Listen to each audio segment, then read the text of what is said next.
Okay. So looking at the assignment from yesterday, were there any questions about like 1 through 4? What's the answer to 2?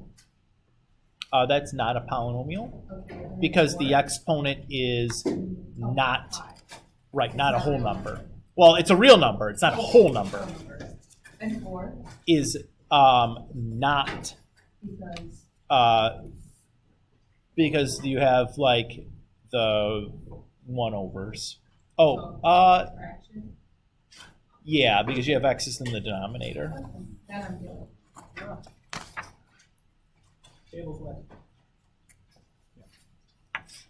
Okay. How about 5 and 6?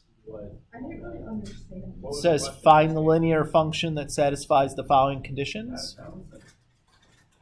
So is it saying develop a function like you see in the below? So for 5, it's much easier than.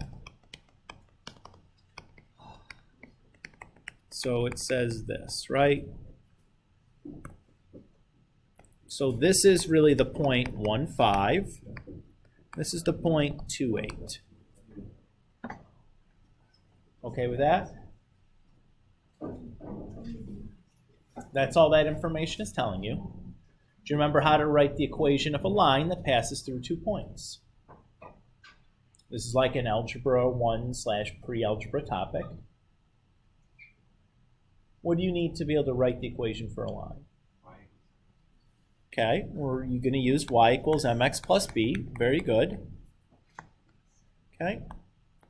So what we need to do is figure out the value for m and the value for b. Which one of those can you find easily? The slope. Great. How do you find the slope? Yeah, you look at the rise over run, so you look at the difference in the y's over the difference in the x's. So m is 3. Everybody happy there? Okay. How am I going to find b then?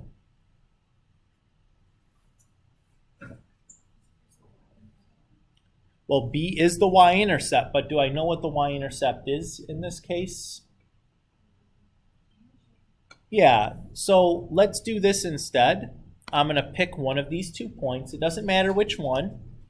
For the sake of argument, let's use the first point. And I'm going to plug in my equation for x and y. And I also know m, and that'll allow me to solve for b. Everybody okay with that plan? So 5 is equal to 3 times 1 plus b. So if I subtract 3 from both sides, I get that b is equal to 2. So I can get y equals 3x plus 2.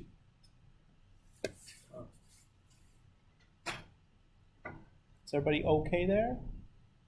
Or really, I guess we should write f of x. But that's tomato, tomato. Hi, Coy. Danny let me know what was going on. We're just kind of talking about the homework.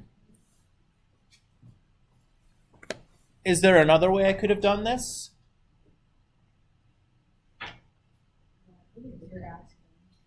There is another way. Let's use our calculator. Our calculator can do this all for us if we know how to ask it. Can you guys see the calculator printout, or do you need to? Yeah, turn the lights off, dog. Okay. So what I'm going to do is I'm going to type in those 2 points into my calculator as lists, and then ask the calculator to do the linear regression on those 2 points. And it'll give me the equation. So to do that, I'm going to start by pressing the Stat button. From the Edit tab, I'm going to select the Edit command. And in L1, I'm going to put my X coordinates. And in L2, I'm going to put my Y coordinates so that they look like ordered pairs. Let's do that. So I have 1, 5, and then 2, 8. Everybody okay there?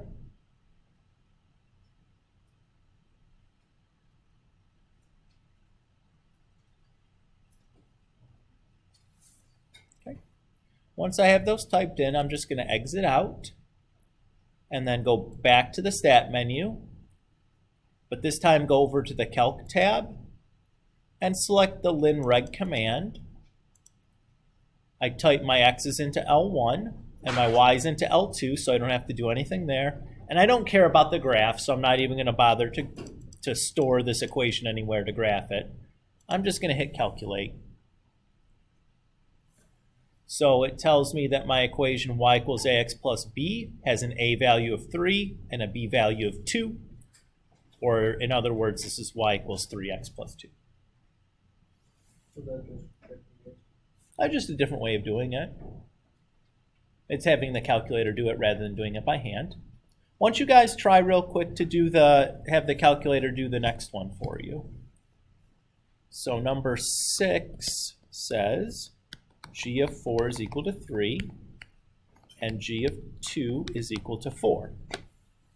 Why don't you take a moment here with your calculator and try to get the equation for the line that passes through these 2 points.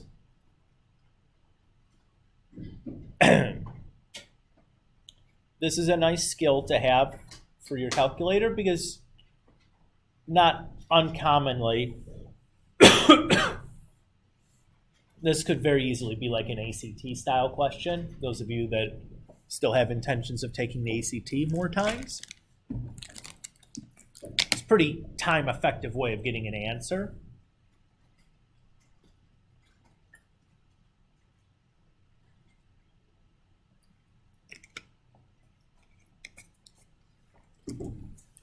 And I would say in general, this chapter is very much just can you use your calculator. We're not doing a lot of complicated stuff by hand. It's mostly just get our calculator to do things for us and interpret some results, which is kind of nice, right? Like there's not a lot of symbolic manipulation that needs to be done. What do you think? Did you get it? To come out? So let's see, what did I type in? I have 2, 4, or 4, 2, excuse me. And then I have 3, 4 are my y coordinates. And then I just did the linreg on that.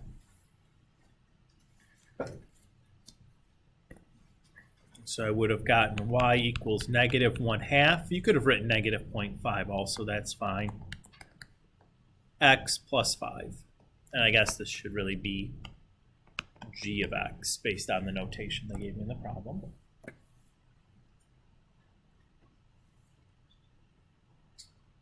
You need to get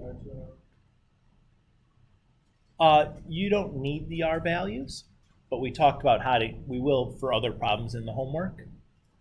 And we talked about this last time. So if you go to the catalog, press second and the 0 button. The command you're looking for is called diagnostic on. So just scroll through the list of commands there till you find that one. And when you do, you press enter to paste it to the main screen and press enter again to execute that command. And then from then on, unless you reset your calculator or something, the R values will come on when you do these regressions. Okay with that, David?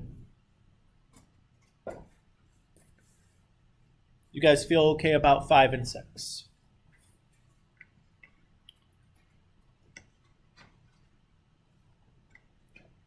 What did you say for 7? It says determine the type of correlation based on the graph.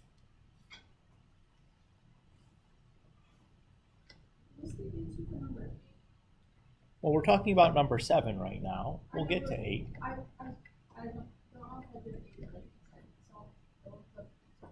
Yeah, so 7, that line is not very tight, right? It's pretty wide, so I'd say it's probably weak. And because the line has a general positive slope, we'd say weak positive correlation. If I look at number 8, that line is much tighter, right? And it has a downward slope, so we'd call that probably strong negative correlation, is what I would suspect we would have called it. Let's double check to make sure I was, yep, thinking the same thing. Good.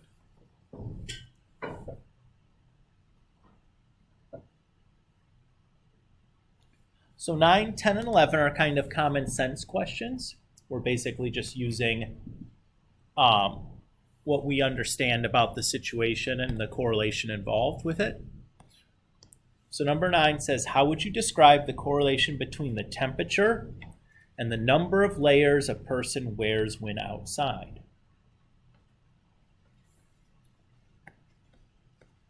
So if we make a graph, here's my temperature, and here's my layers. When the temperature is low, would you have more or less layers of clothing on? More, right? So maybe we'd be low temp, high layers. If the temp is high, how many layers of clothing would you have? Fewer, right? So it's going to have some negative correlation. Now, do you think this would be strong, moderate, or weak? Probably pretty strong, right? Everybody okay with that idea? I think that that's reasonable there. 10 says, how would you describe the correlation between a person's salary and the cost of the car they drive?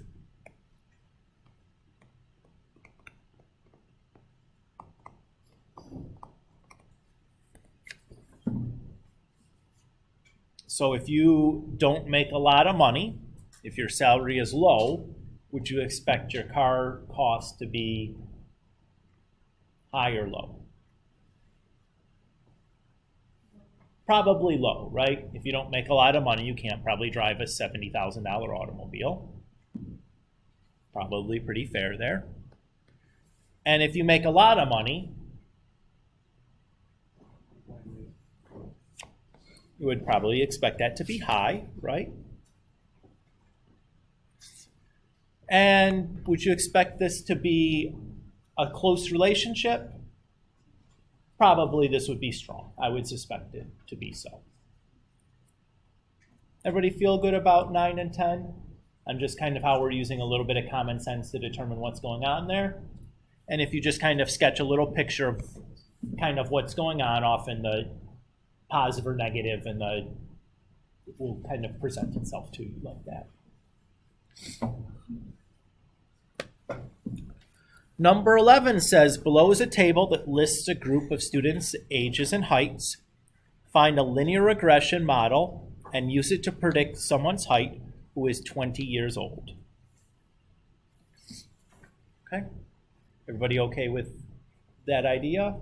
This is a problem I'm going to do entirely on my calculator. So I'm not going to write anything down to do this other than an answer. How would I start this problem with my calculator?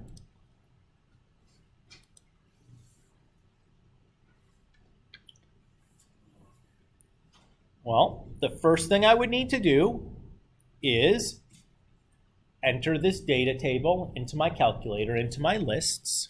So I'll go and I'll press the Stat button. And under the Edit tab, I'll select the Edit command. And then I'm just going to type the ages into L1. And then I'll type the heights into L2. I'd encourage you to follow along with me if you had a hard time with this homework and you didn't feel very good about using your calculator. Now is a good time to kind of practice the keystrokes and where the menus are and what these commands do. So I got to this place by pressing the Stat button. And then from the Edit tab, we selected the Edit command. And then I just started typing in the data table as it appears on my sheet of paper. So now I'm just typing in the heights, and I'm typing these in the y, or in the L2. These are going to be like my y coordinates.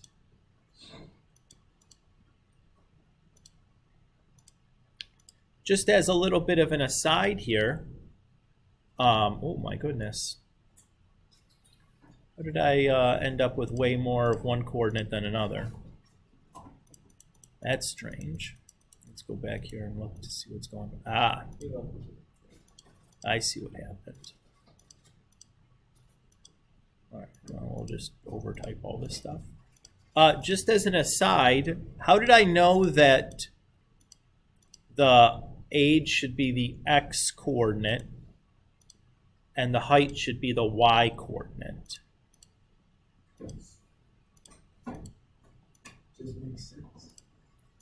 So remember these terms, dependent and independent variables? The height would depend on age, right? That is a clear, like, causal relationship there. Whereas height or age doesn't depend on height, right? You could be 7 feet tall and be 17 years old or something. You know, like, that's not uncommon. Well, I mean, it's uncommon, but that's realistic. Everybody okay there? Okay. So I'm going to exit back out now that I've entered my data into my calculator. And I'm going to go back to the stat menu. This time I'm going to go over to the calc tab and select that linreg command. I put my x's in L1 and my y's in L2, so I don't have anything to change there. But I am going to store this equation somewhere because it asks me to use this equation to make a prediction. Hi, Angelina. How are you? Would you stop and bring me a donut, too? It's a bagel. I would have taken a bagel. Maybe next time. All right. Well, thank you. So the location that I'm going to store this equation is going to be into the y1 spot in my y equals menu. So what I need to do here where it says store regeq is type in the variable y1. To get that variable y1, I'm going to press the vars button. Vars is short for variables. This is where all the variables in your calculator are warehoused. And since we're looking for y1, well, that is a y variable. So I'll go over to the y variables tab. And since we're writing a linear function, we're going to be working out of the functions menu. And I'm just going to select y1. And then I'm going to hit calculate.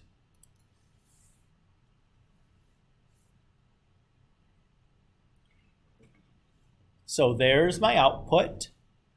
So the numbers that I care about in terms of writing my linear regression model is really just the A and the B, right? So I'd say that my model is y equals 3.91x plus 15.80.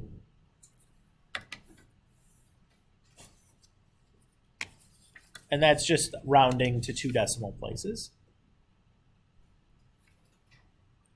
Everybody okay with how I've gotten to here? Okay. It also asks to predict someone's height who is 20 years old.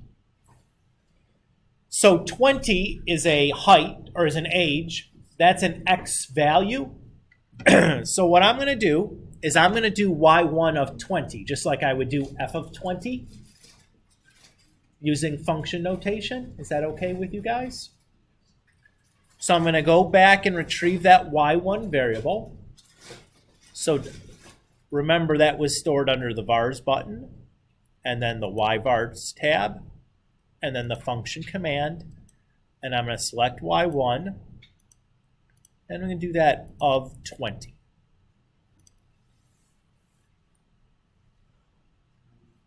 So I would say about 94.05 inches. Is that realistic? A 20-year-old's height?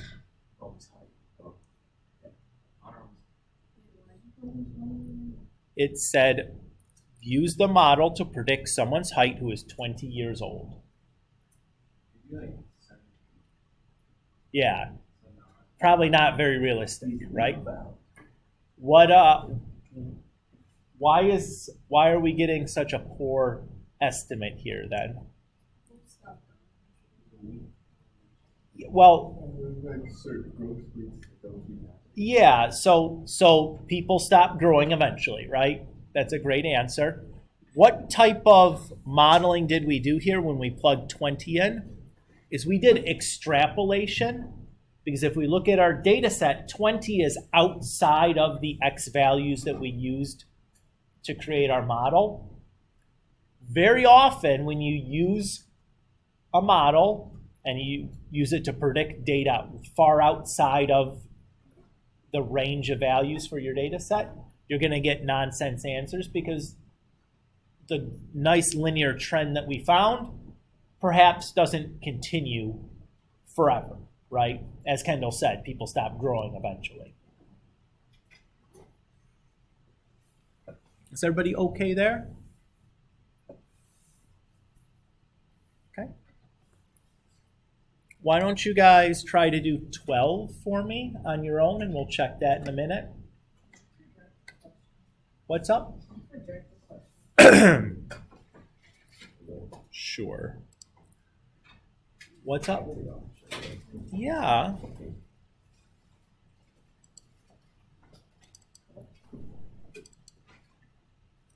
What are the odds Caleb's coming back? Unlikely. How do you clear the Where did that go to? Is it here? Oh, I know why I can't find it. I don't know how you eat Oreos at 9:30. I don't get. Did you eat that whole bag by yourself? Oh no. I won't. It's gonna be one hell of a college. Funny. You're gonna put Oreos on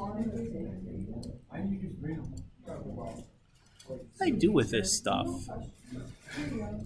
it. So much. Oh, I know where it is.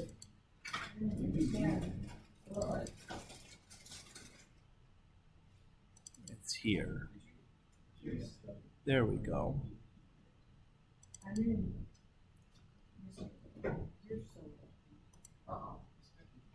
We're better off. What? Better off. Yeah. Okay. You wanted the problem. Here it is. Thanks, Mr. Coolidge. You're welcome. Mr. Coolidge, can I ask a question that you already answered? Okay. How do you get R? I can't find the catalog. I really hope I So it's the catalog is second and the number 0. And then you're going to scroll down to look for the diagnostic on command.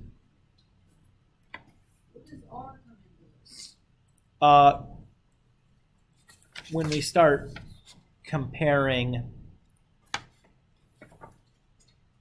different models, or if we wanted to know if even this was a decent estimate.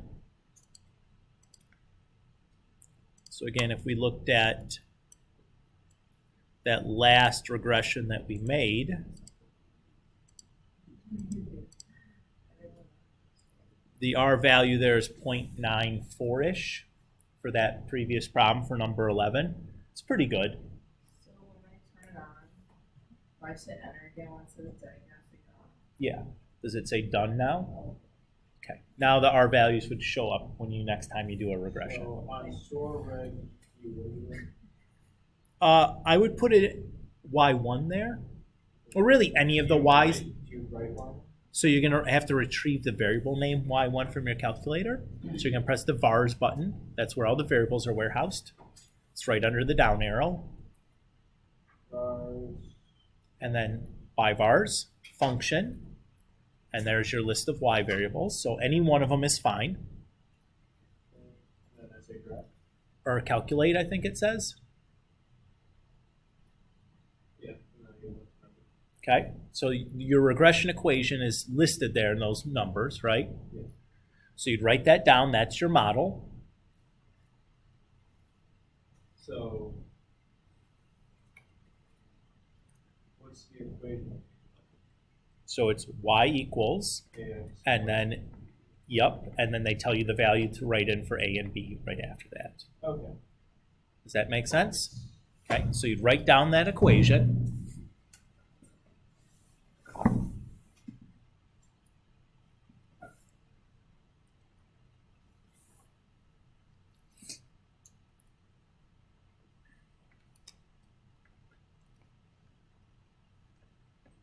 And then you'd use that equation to predict the population of a state whose average elevation is 500 feet.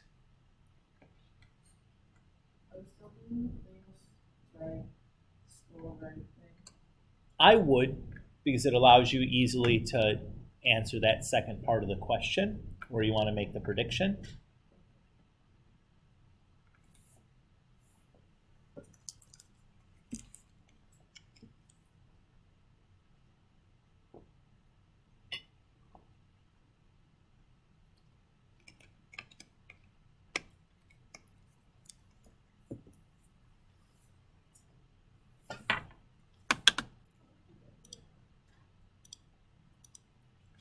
You don't think you did it right.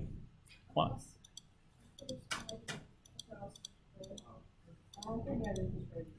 Oh, I know what you did wrong, though. Oh, well, Kendall. Look at the title of the column for the x's. Keep reading. Yep. So what did you put in for x? Yeah, what should you have put in for x? Nope.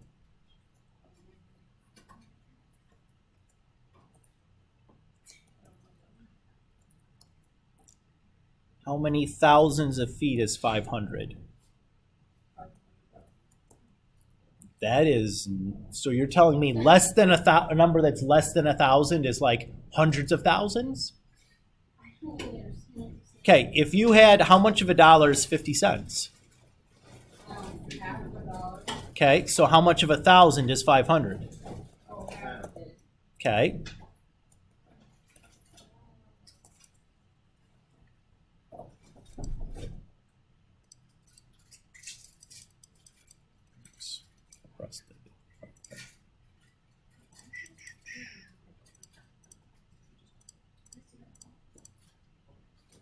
So what do I plug in there for that?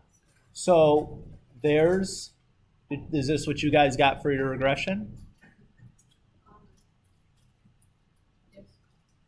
That's pretty lousy, right? Look at the R value there. 0.7 or negative 0.75-ish. That's quite far from 1. This is not a great model. But let's go ahead and make the prediction anyway. So if I'm going to press vars, go to yvar, select function, y1. And we said 500 was half of 1,000, so we're going to be plugging in 0.5. So at an elevation of 500 feet, we'd expect the state's population to be 12.17 million people. Yeah, I was thinking I can multiply that.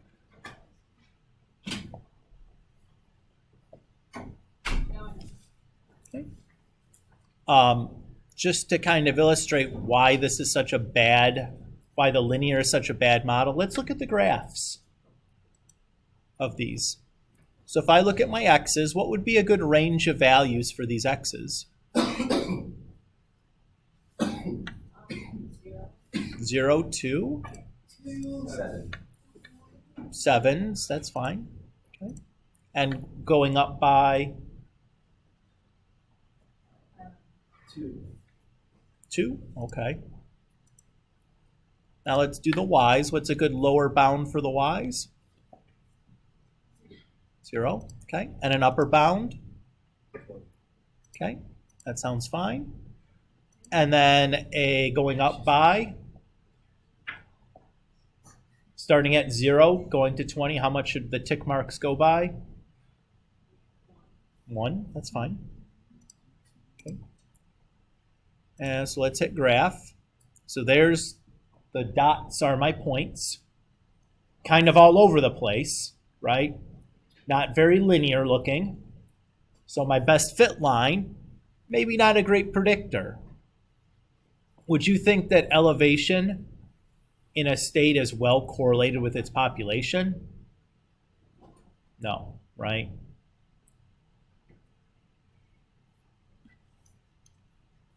Okay.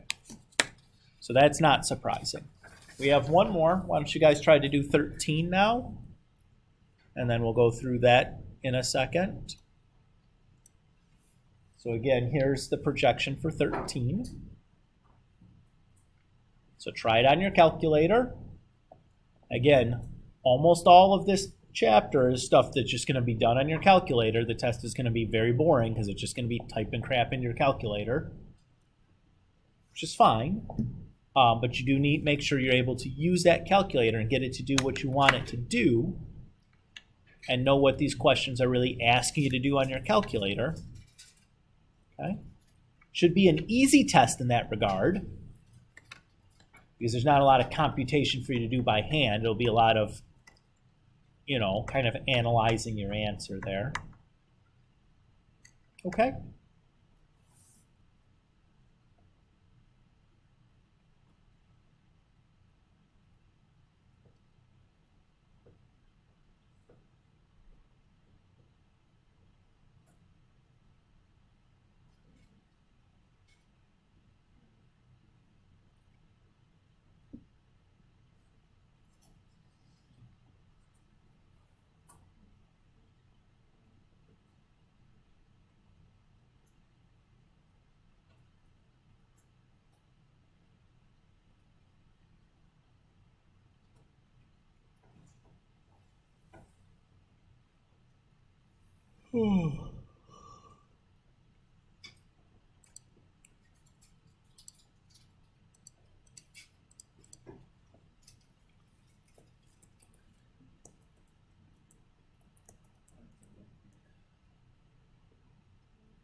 Why does what look weird?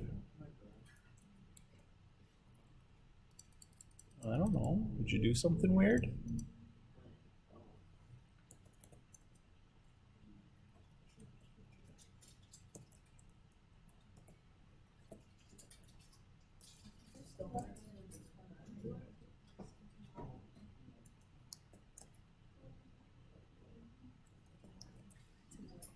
I did something here. Oh, I see what I did. There.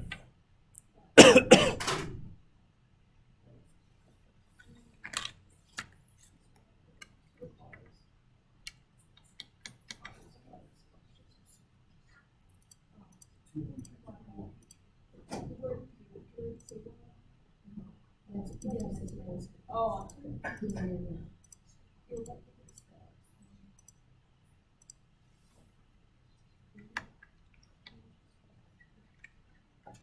So that's the regression equation that I got. Woo! I think. Would your Y1 be 450? Would my Y1 be After, like, 450? plug it in the second time. Try to know what number to plug it in. 5? Oh, great. The number after it says predict, yada, yada, yada.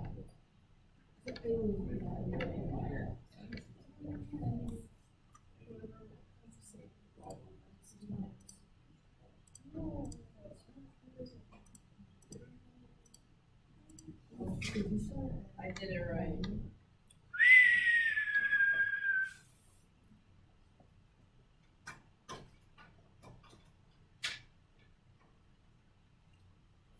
What do you think? Does this feel a bit better?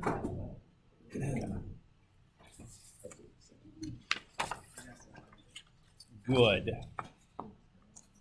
Let's go.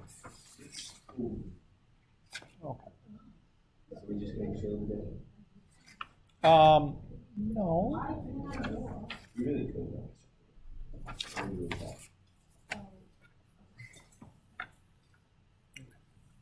no school tomorrow. There's going to be school tomorrow. Like, you are really like, It says 90%. you are really putting your eggs in the wrong baskets. Mr. Kool-Aid. I would love for you to do like a quantitative study of like how accurate this school off prediction calendar really, or this predictor is. It's awful. It said 99% like one day last week. No, It's the I kinda same lost today. faith He in told it. me. Mr. John Carter. John Carr is always right. John Carter. He has a 100% success rate. Okay, I mean, Like, he hasn't gotten it wrong. Because he's cautiously optimistic. you gotta believe in something. Okay, Prediction is actually a very interesting topic. let's talk about it. Let's What do you say, manifest? Prediction. I would say manifest. So like in particular, like why predictions go wrong is a very, Bias. very interesting topic. It's usually not bias. It's usually poor assumptions in your model that you're using to make your predictions. Really? Yeah. It's good. Why So don't you there's a wonderful book called The Signal in the Noise.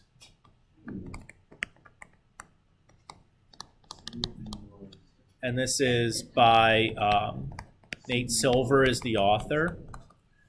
But it's basically a book about why predictions kind of fail and why some of the times it's our fault and some of the times it's just the nature of the problem is very difficult you look it up so you can see that? to predict. No, just like the book. It's all about. It says it's gonna snow all night. So weather is one of the chapters they talk about, weather prediction in particular. And weather prediction actually has gotten massively better in like the last 50 or 60 years than what it was. When I go to Florida, it says it's gonna rain every day. It never rains. It What's rains wrong with people? it rains every day in Florida. I know, but like no, it says It just doesn't rain all day. It just rains really hard for like an hour. Yeah, and It then just it's pours beautiful. and then it's beautiful again. Well, it's humid as the all get out again. So can we look at the hourly forecast for Florida is the country. Yeah, but I would say it's the armpit of the United States because it literally looks like the armpit on the map. Oh yeah, yeah. Look at all, yeah, no, look at all that stuff. Yeah. If you are positive about it, it will come worse. All right. Thank you. She's being a hater. So If you're negative, that's No. continuing on here. Yeah, everyone gets excited. We're all believing. So when we went to our calculator, excuse me, guys. Thank you. To look at to get this linear regression, we saw all these other possibilities, right? We had quadratic regression, cubic regression, quartic, another version of linreg. I don't know why they need two versions.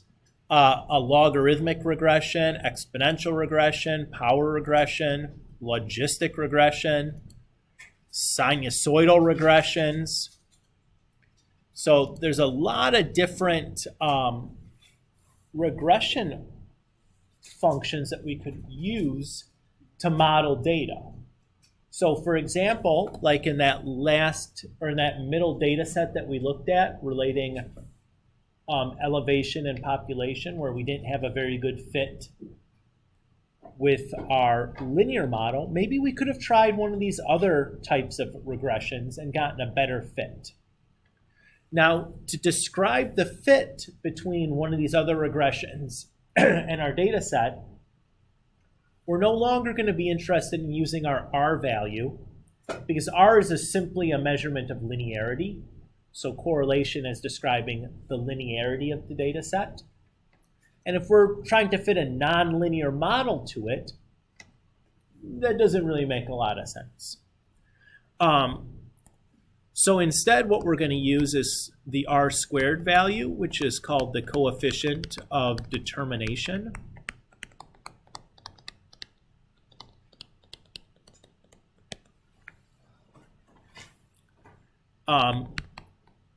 In linear situations, R squared is literally R squared. It's the R value squared. In nonlinear situations, it's a little bit more complicated in how that's actually computed, but we're not going to worry about how it's going to be computed because the calculator is just going to do it for us. So we're not going to get into how the mechanics of that statistic works and why it actually represents what we're saying it represents. It's beyond the scope of this class. If you take a statistics class, it's very likely you would talk about that at some point, but it's not what we're going to do here. But it basically, the closer that R squared value is to 1, the better that model is.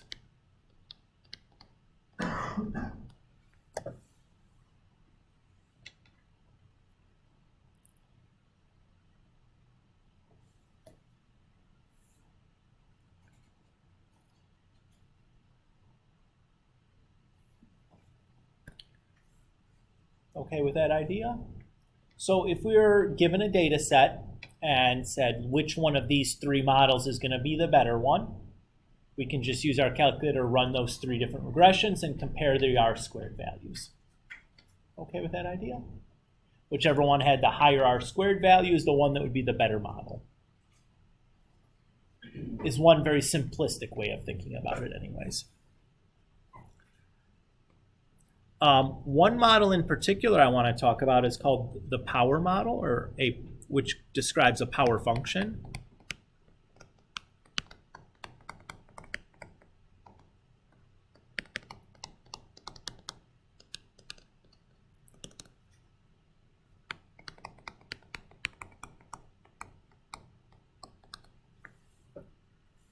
Oops.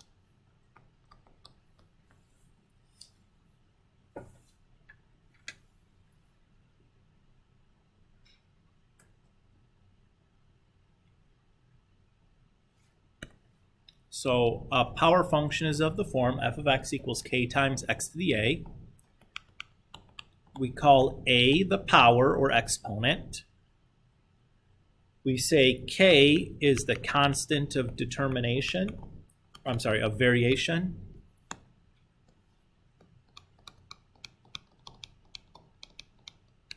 Or the constant of proportion, sometimes it's referred to that way.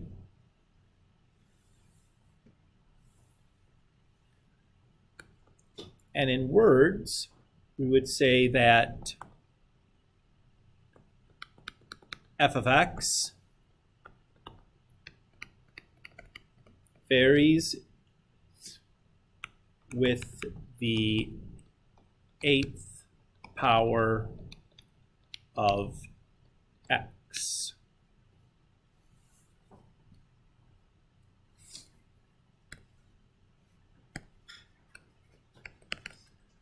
So, for example, who remembers the formula for the circumference of a circle?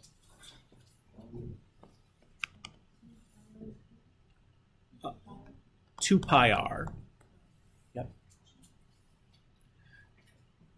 So, in this situation, the c is like my f of x. The 2 pi is like my k. Let's write it this way. The r is like my x, and the 1 is like my a. So I can think of the circumference as a power function.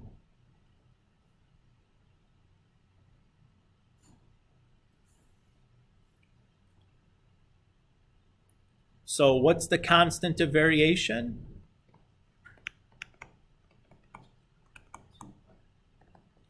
Is 2 pi. And the power here is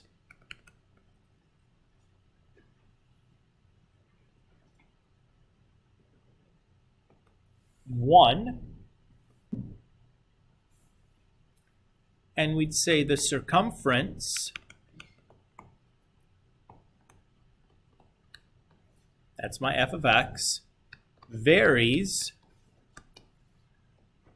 with the first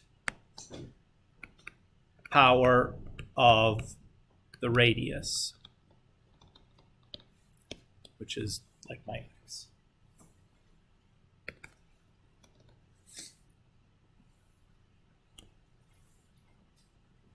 Is everybody okay there? Let's do another one like that. Who remembers the area formula for a circle?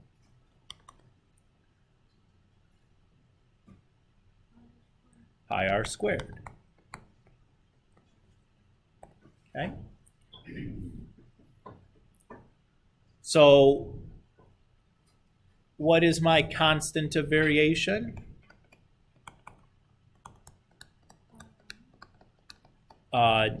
Just pi. The r is the variable. And what's the power? Yep. So if I were to describe this relationship in words, we would say the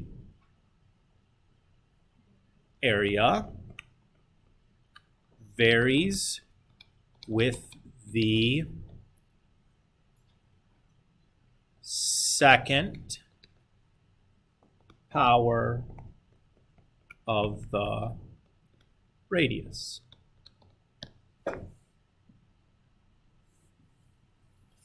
Or if you wanted to, you could say like the square of the radius. Everybody okay there?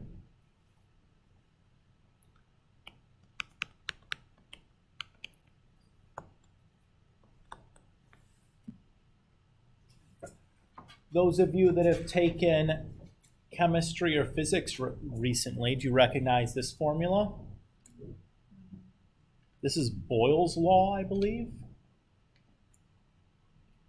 This is why when you go deep sea diving, you have to exhale on the way out because your lungs will explode.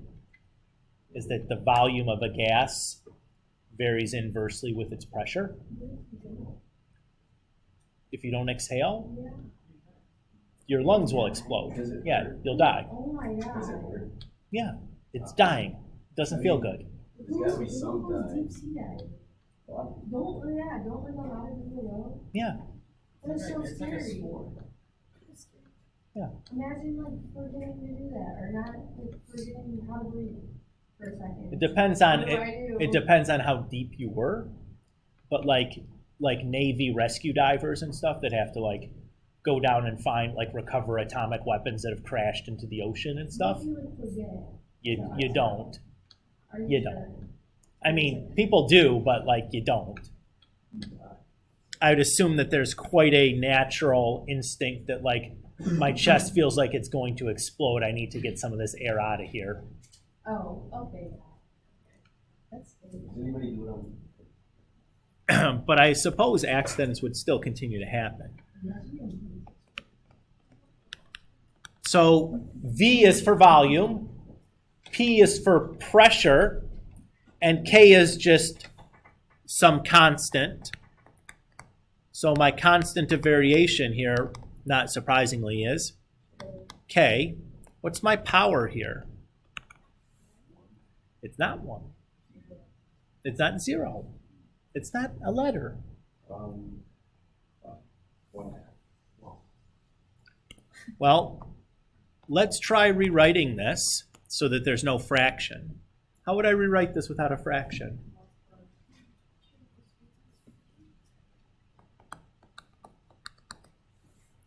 I can use a negative exponent. Remember, the negative exponent makes a reciprocal. That p to the negative 1 is the same thing as 1 over p. So the power is negative 1. Yeah.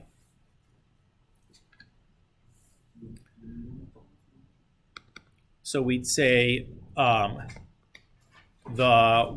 what variable? The volume. And when we have a negative, instead of saying varies, we're going to say varies inversely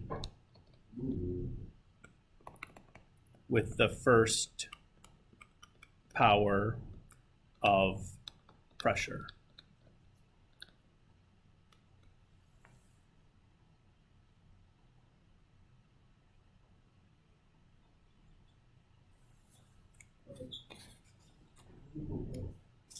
Everybody okay there?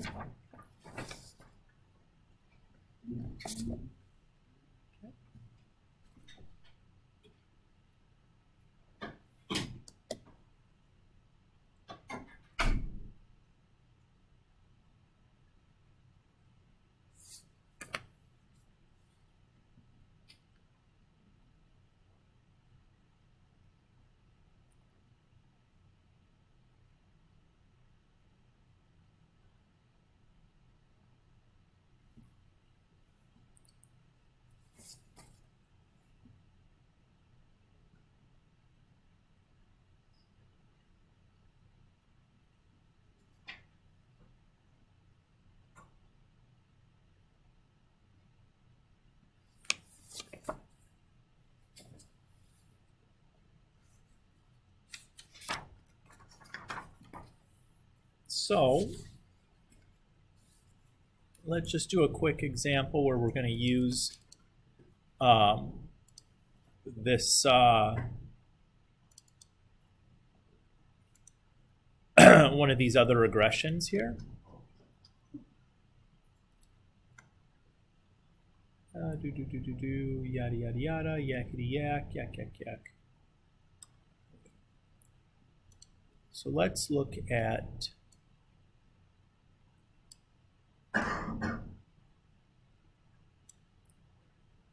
this example here, example number 6 from the lessons. So it says, consider the given data table. Use the data to create a scatter plot and create a power regression curve to model the data. Then use the curve to estimate the orbital period of Neptune, which is 4,407 gigameters from the sun. So I'm going to start by entering this data into my calculator, just like we've done before. I'm going to type the distance from the sun into the L1. That'll act as my x coordinate. And then I'll use the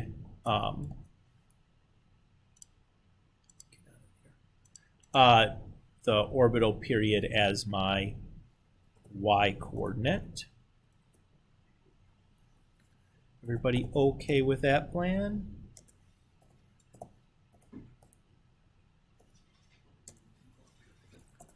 Okay.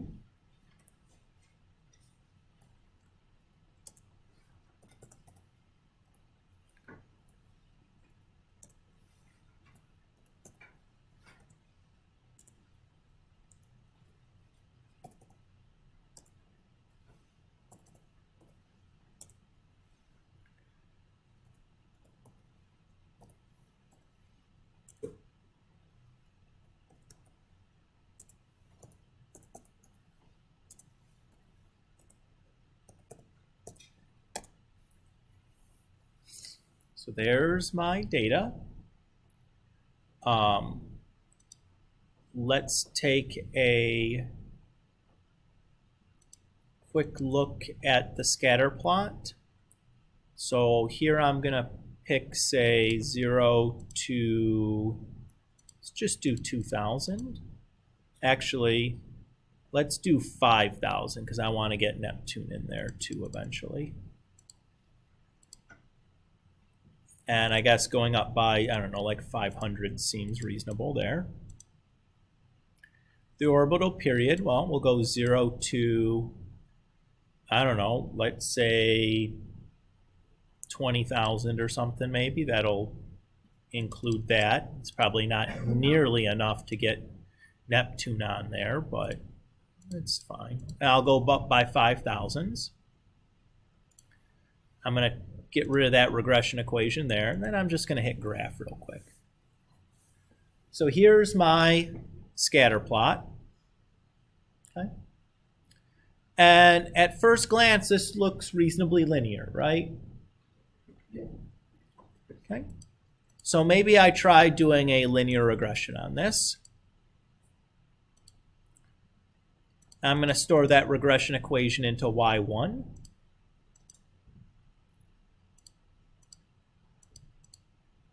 So there's that. And the R value is pretty good, right? 0.992. That's pretty darn good. If I look at the picture, that's pretty good. And if I use this to make a prediction about the orbital period for Neptune, I should get a, 34,000 and change. Okay. But maybe that's not the best model. Maybe there's a model with a better R value, or R squared value, excuse me. So if I went and did, instead, maybe we'll try doing a power model here. So I'll do the power regression instead. I'm going to use the same x and y's. I'm going to store this guy into y2, just so I have it all, so I can put it on the graph and look at it at the same time. Let's hit calculate. Look at the R values here. Google Gaga, that's a pretty darn good R value, or R squared value, right? Look how close to 1 that is. Better than the linear one. If I take a look at the picture, so there's the linear one. Here's the power one, and you notice that when things get further down the x-axis, there's going to become a very big difference between these two models, right? Oops. So let's do that same check of what Neptune's orbital period would be using our second model, our power model. If I do that, I get 60,000, which is a big difference, right, between the two. It turns out that the power model is a much better model when we actually compare this empirically to what we get. When I say orbital period, do you guys know what we mean there? What does that mean? It's how long 1 year is, right? So 1 year on Neptune is like 60,000 days. Guess how many of us would have birthdays if we lived on Neptune? None of us. 60,000 days is, I don't know, it's got to be over 150 years. None of us are living that long. If I divide that by 365.2, just under 165.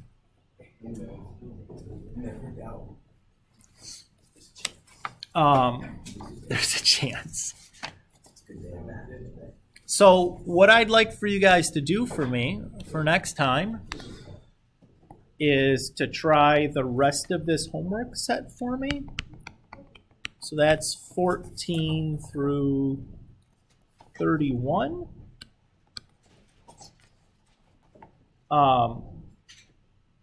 Don't freak out too much, though. Almost the entirety of this homework set you'll do just using your calculator. You really don't have to write much down other than your answers. We're going to just be doing things like we've done in these examples. So it's not so bad.